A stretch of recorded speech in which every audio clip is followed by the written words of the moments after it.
Some stories don't start with fireworks. They begin with silence, cold dinners, quiet car rides, and words left unsaid.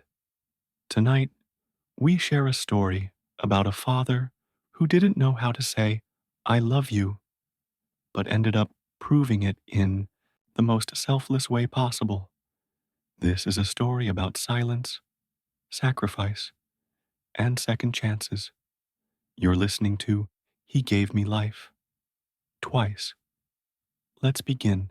I was 10 years old when they told me my kidneys were failing.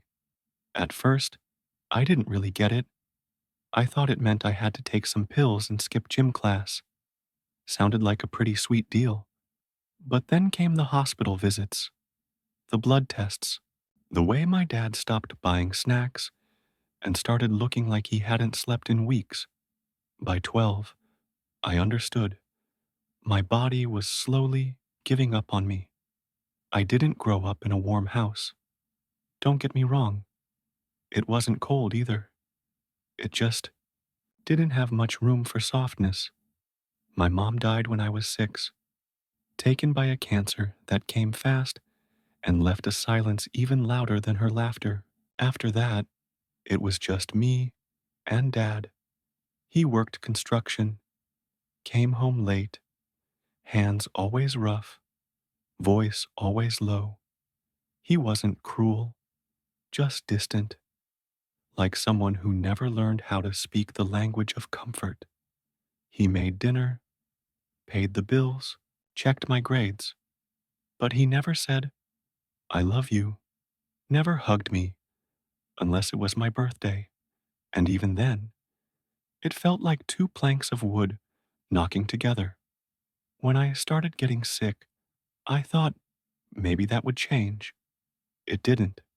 He drove me to the hospital, sat in the waiting room, picked up my prescriptions, but he never asked how I was feeling, never looked me in the eye when the doctor said chronic renal failure. I remember one day sitting in the back seat of his old Ford, snow still clinging to the wipers after a particularly painful round of blood work. My arms were bruised, my head ached, and I just wanted him to say something, anything. Instead, he started the engine and said, We're low on milk. I wanted to scream. I wanted to cry, but I didn't, because that's what I learned in our house. Pain is private, and love is silent. Dinner was always at 7. No matter how tired he was, how late he got home from the site, or how much I wanted to just skip it altogether. My dad made sure we ate together, at the table, in silence.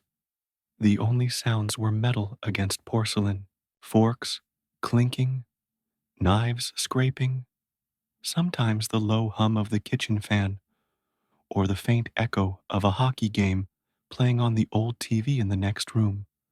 I'd watch him, out of the corner of my eye, his posture always the same, elbows off the table, eyes on his food, chewing like it was a job, never looking at me, never asking how dialysis went, never offering more than a grunt when I passed the salt. At first, I tried to fill the silence. I'd talk about school, mention something the nurse said, bring up music or a movie I wanted to watch, but it always ended the same. Mm-hmm. You finished your homework?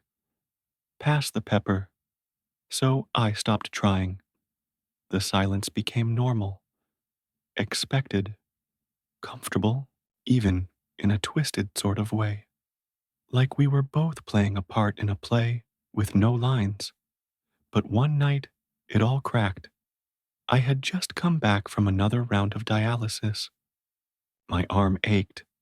I was pale, dizzy, and frustrated beyond words. I sat down at the table, pushed my food around, and stared at him. He didn't notice, so I snapped. Why do you even bother? I said. He looked up, confused. Why do you cook? Why do we sit here? We don't talk. We don't laugh. You don't even look at me. He blinked slowly, then went back to cutting his meat. You need to eat, he said flatly. That's all you care about? That I eat. He set his fork down. You think I don't care because I don't say things like they do in movies? He asked, eyes finally meeting mine. His voice was calm, but sharp, like a blade dulled by years of wear, still able to cut if it needed to. I'm not good with words, Lucas.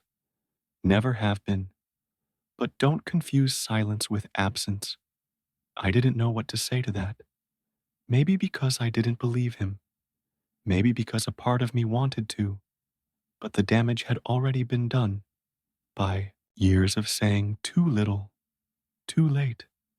That night, I went to bed thinking, if love exists in silence, why does it hurt so much to sit across from it?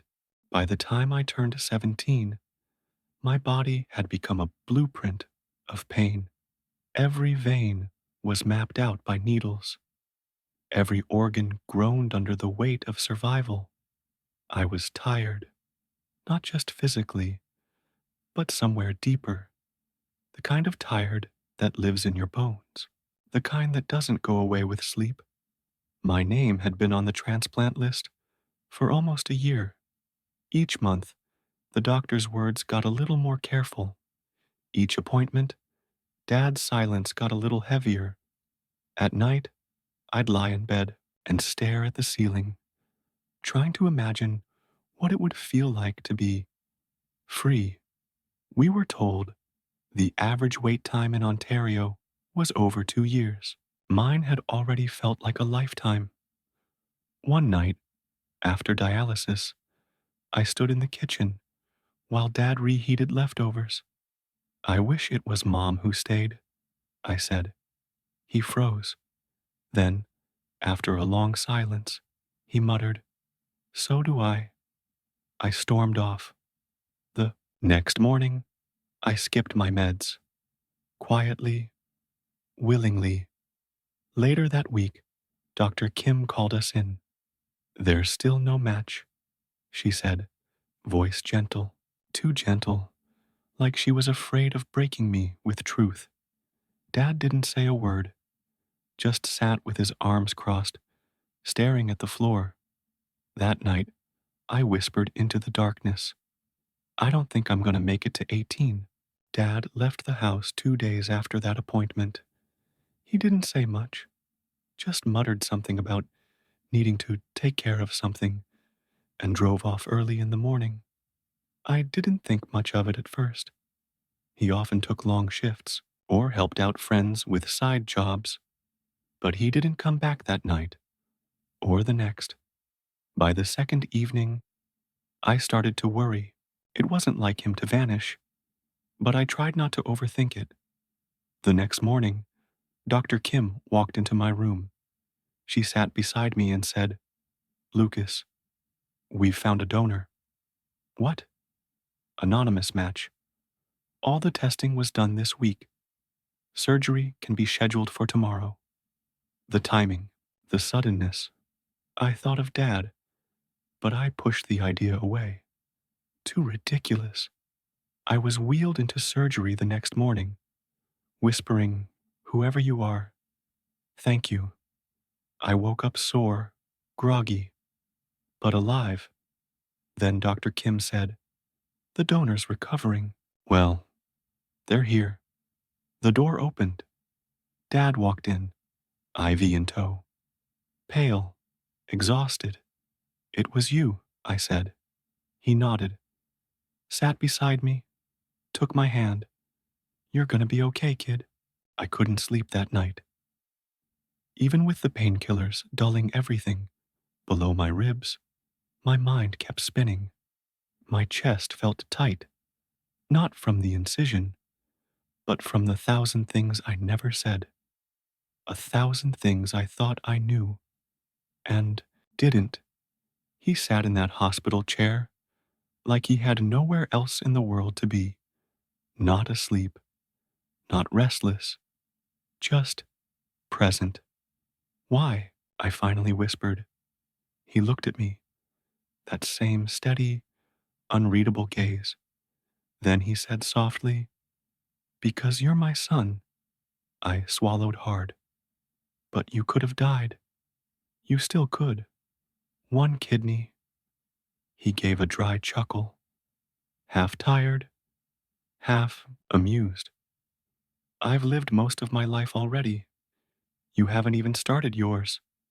He leaned back in the chair, wincing slightly. "When your mom got sick, I promised her I'd protect you, that I'd do whatever it took to keep you breathing. I just didn't think it'd come to this." He paused. "I know I didn't say much over the years. I know I wasn't soft, but I was there, kid, always. I thought of the dinners in silence, the rides to the hospital, the lunches packed before school, the way he sat outside during every one of my treatments, pretending to scroll through his phone, but never missing a nurse walking by. It wasn't flashy, it wasn't sweet, but it was love, carved into his routine, etched into the quiet corners of our life, and now stitched into me. Do you regret it?" I asked, my voice barely audible. He looked over, not for a second, and just like that, something broke in me. I cried. I reached out, slowly, carefully, and grabbed his hand. It was rough, like always, calloused, strong, but it trembled when I held it. He didn't say another word. Neither did I. We didn't need to. That night, in the quiet rhythm of a hospital room, I finally understood what love looked like. Simple, steady, and willing to give until nothing was left. They discharged me first. When Dad got home, I saw everything with new eyes. He moved slower, grunted more, but he still made breakfast, still insisted on doing laundry, even when he nearly dropped the detergent.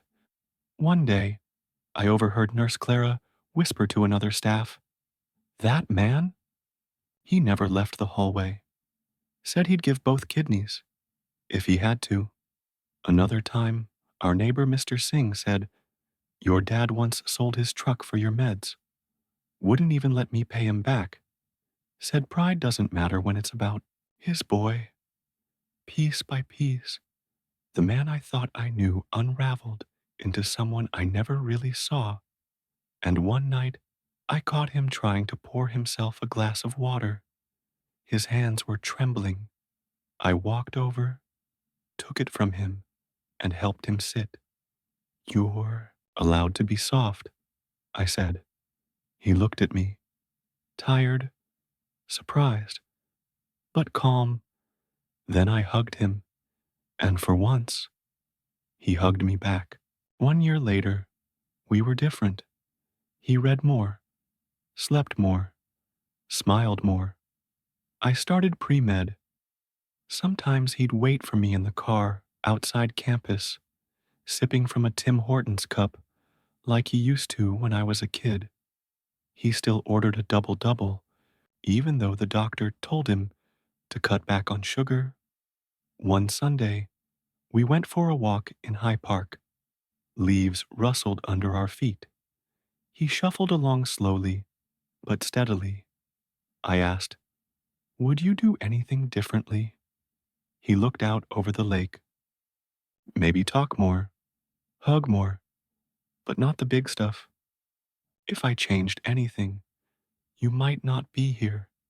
He gave me life, then gave me a part of his own.